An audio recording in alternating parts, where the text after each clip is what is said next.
Hola amigos! Whenever we're learning a new language, we often make mistakes. But don't worry, we've put together a video of the 10 most common mistakes that Spanish learners make. Stay tuned to learn how to avoid them.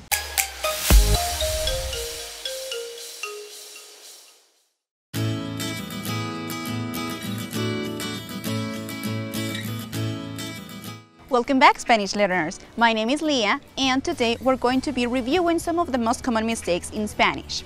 So, the first one we're going to be reviewing is how to use I am in Español. This is a really hard one because it has 3 meanings. So, the first one is working as ser. The second one is working as estar, and the third one is working as tener. Have you ever said any expression using any of these verbs? For example, soy calor, or soy 24 años, no. Estoy hambre, no. So we're going to go one by one. The first one is usually to describe. For example, soy alta, soy gorda, soy delgada, soy bonita, or estar. Estar, we're going to be using it with moods or feelings. For example, estoy feliz, estoy triste, estoy enojada, or estoy aburrida. So, feelings and moods goes with estar. For example, estoy feliz, estoy triste, or estoy tired, cansada.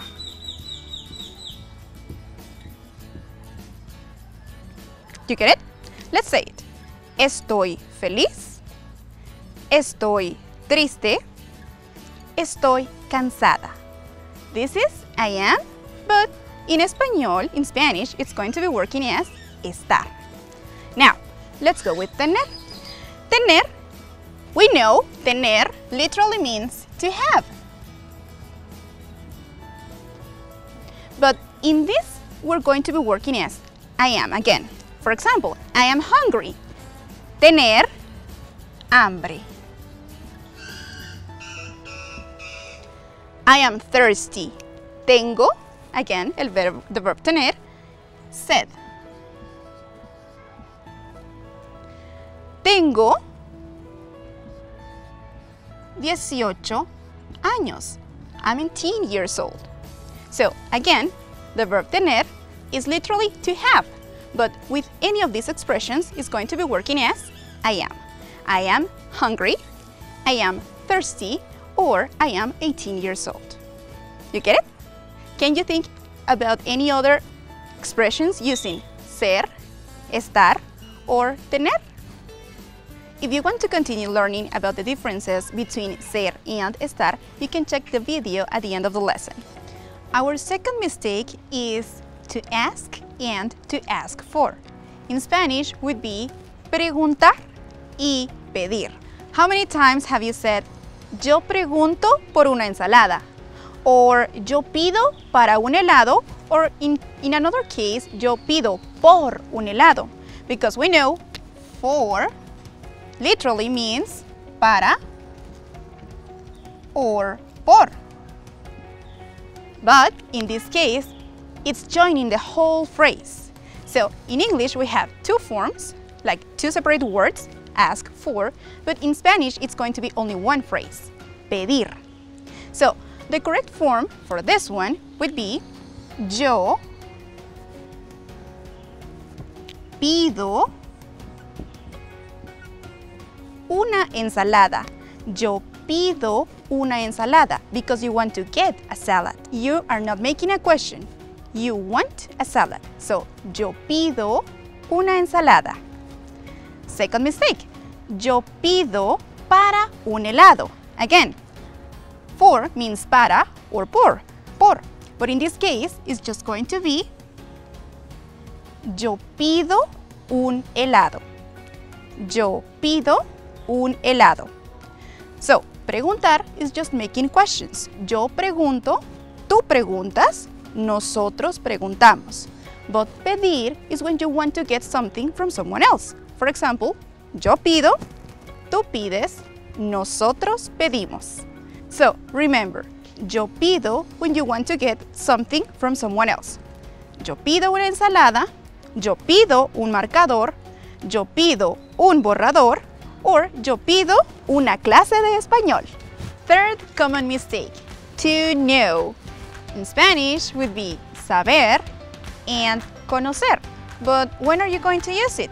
For example, yo conozco español, or yo sé español, or yo conozco mamá, or yo sé mamá. So, when are you going to use it? It's really, really easy.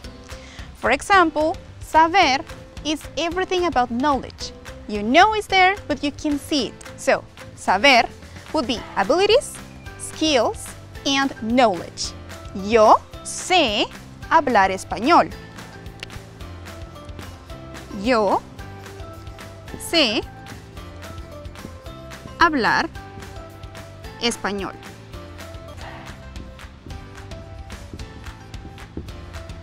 Skill. Mamá sabe cocinar.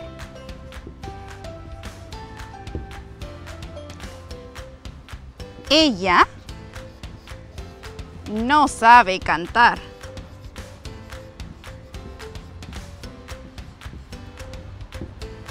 So, verb saber, to know, is going to be referring everything about knowledge, abilities, or skills. Yo sé hablar, mamá sabe cocinar, and ella no sabe cantar. So, let's review the uses. First one would be knowledge,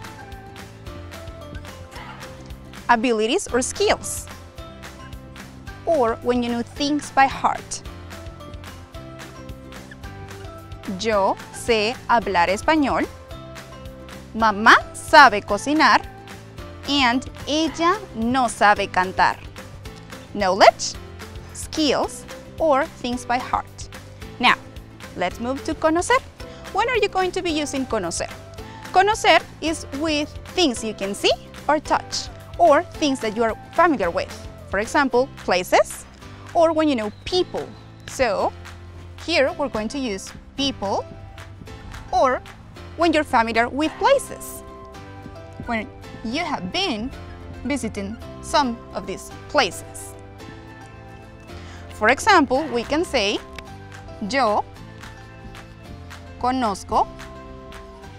And a really important thing here is that every time you're going to use a person or you're going to be referring to a person, you're going to use a. Yo conozco a and any person. Yo conozco a tu mamá. I know your mom. Yo conozco a tu mamá. Now, places. Yo conozco Antigua. Yo conozco Antigua. If you see here, I didn't use a because Antigua is not a person, it's a place. So, conocer, again, to know, but this time is going to be working with people. Yo conozco a tu mamá. Yo conozco a tu maestro de español. Yo conozco a tus hermanos. Or places. Yo conozco Antigua. Yo no conozco Estados Unidos. Another really common mistake is to look for. And again, we have this for. Do you remember? This would be literally por or para. But in this case, in Spanish, it will only be one word.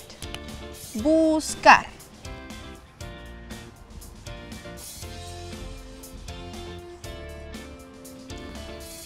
Two words in English, look for, in Spanish, only one, buscar. So, every time you're saying, yo busco para mi mochila, yo busco para mi billetera, or yo busco para mi mamá, or por mi mamá, is incorrect. The right way of saying it is just yo busco and the thing you're looking for. For example, yo busco mi mochila. Not por, not para. Yo busco a mamá. Remember, people? A. Yo busco a mamá. Yo busco mi perro. Yo busco mis marcadores. We don't say yo busco para or yo busco por. Just remember, busco. Yo busco, tú buscas, nosotros buscamos. Actually and actualmente. And actually, this is a really common mistake because actually is not meaning actualmente in español. Let's see. Actually would be like in fact, and actualmente would be an expression of time, like currently or nowadays. So, for example, I can say, actualmente yo practico español at HSA. Yo practico español actualmente. And de hecho, me gusta español, actually.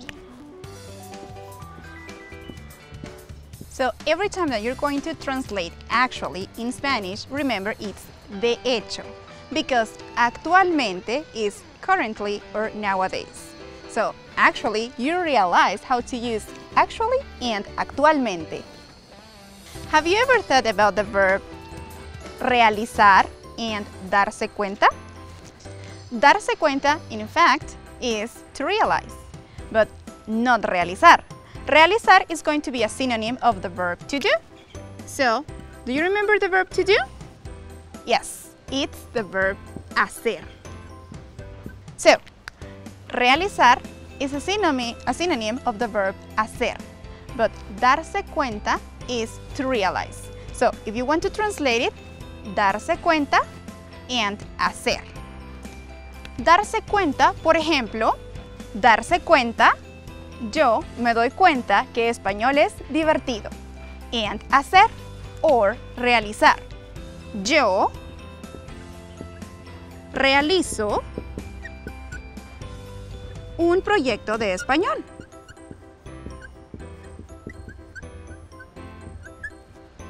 Yo realizo un proyecto de español. Remember, realizar is hacer, not to realize. But if you want to tell a sentence with to realize, would be darse cuenta. Yo me doy cuenta. Tú te das cuenta. Nosotros nos damos cuenta.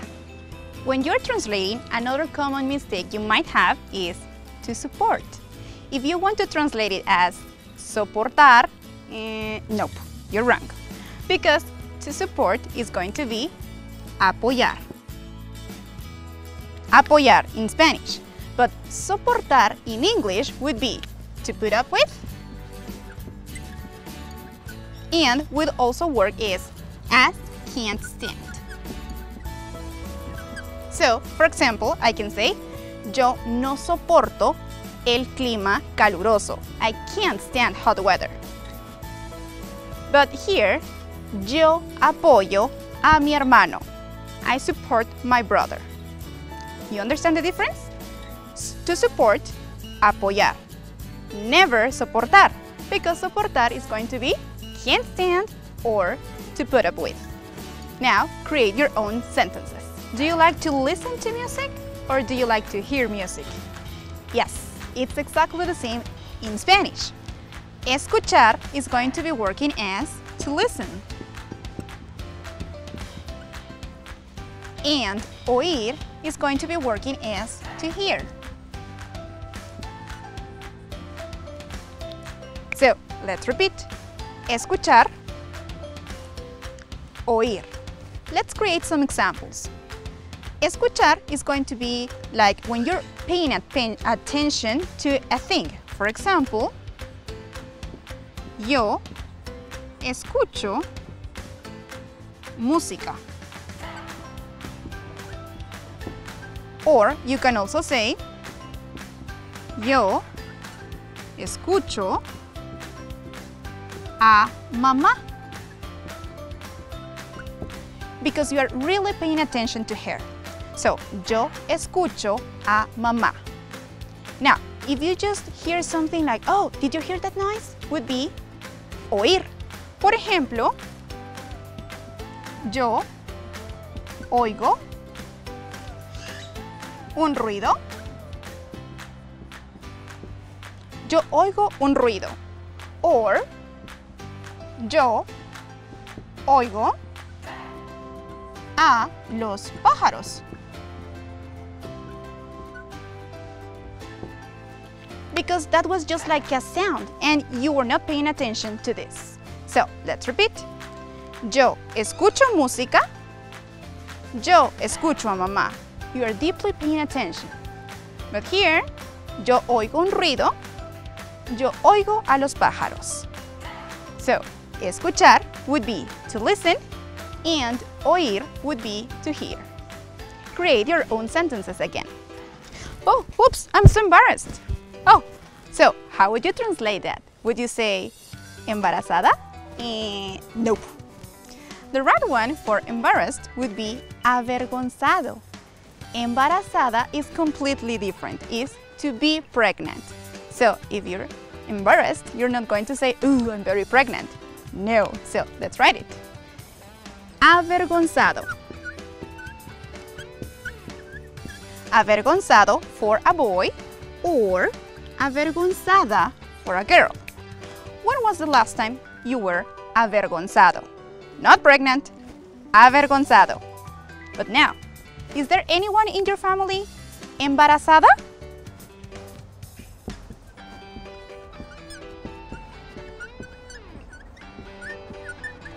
Is there anyone embarazada? And when was the last time you were avergonzado? So, embarrassed is avergonzado, but pregnant is embarazada. So, next time you want to say you feel embarrassed, remember not to say embarazada because you will say, ooh, I'm pregnant. But no, remember avergonzado or avergonzada. And now we're going to go over our last common mistake, and this is about articles. Remember, in Spanish we have lots of articles like el, la, los, or las. And there are some specific rules you have to follow. But these words are a little bit tricky. Why? Remember, if it's a, it's going to be a feminine word. But what happened with problema? How would you say the problem? Would you say la problema because it's ending in a? No. Problema is ending in ma. There's a rule for this word. So, all the words coming out from Greek words ending in ma or pa are going to become masculine words. So, you have to write el. Remember, el is the masculine article. El problema, never la problema. Yo tengo la problema? Nope. Yo tengo el problema. Mapa. Mapa, again, is ending in pa. So, remember the Greek words? Map? Mapa is going to be also el mapa. Yo quiero el mapa. Yo quiero la mapa is incorrect. Then, poema. Do you remember our rule? So, what's the article? La poema or el poema? Yes, it's el poema. So, let's review. El problema, el mapa, el poema. Now, what happened with ala? Again, we have a, but take a look to the first. It's a.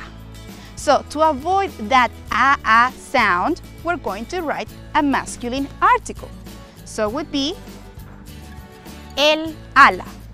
Because if you say like this, la, listen, la ala, a lot of a sounds. So, we're going to change that la to el ala. So, agua, what happened to agua? Again, we have a, the same as águila. Would you say la agua and la águila? Nope. You're going to say el agua, el águila. So, let's review this. El ala, el agua. el águila. Now, what happened with mano? If you take a look to this, mano is ending with o. And we know that words ending in o are going to be masculine. But in this case, no, it's not going to happen in that way. This one is an exception. Mano is going to be la. La mano. Instead of el mano. La mano. The last one, flor. You remember, flor is also going to be an exception. Instead of saying el flor, we're going to say a feminine word. La flor. La flor es bonita. La mano es pequeña. El águila vuela muy alto. El agua no me gusta. El ala es blanca. El poema es bonito. El mapa es muy grande. El problema es muy difícil. Can you come up with some sentences? El problema, el mapa, el poema, el ala, el águila, el agua, la mano, and la flor. So these were some of the most common mistakes we were reviewing today, but if you have any other that you're having a hard time with, please let us know and we will be glad to help you. See you next time. Take care. Hasta pronto. Thank you so much for watching our video. We hope you enjoyed it. Please be sure to check the description below for some more valuable content and be sure to watch our other videos. Be sure to like this video, click the subscribe button, and don't forget that little notification bell. See you next time. Hasta luego.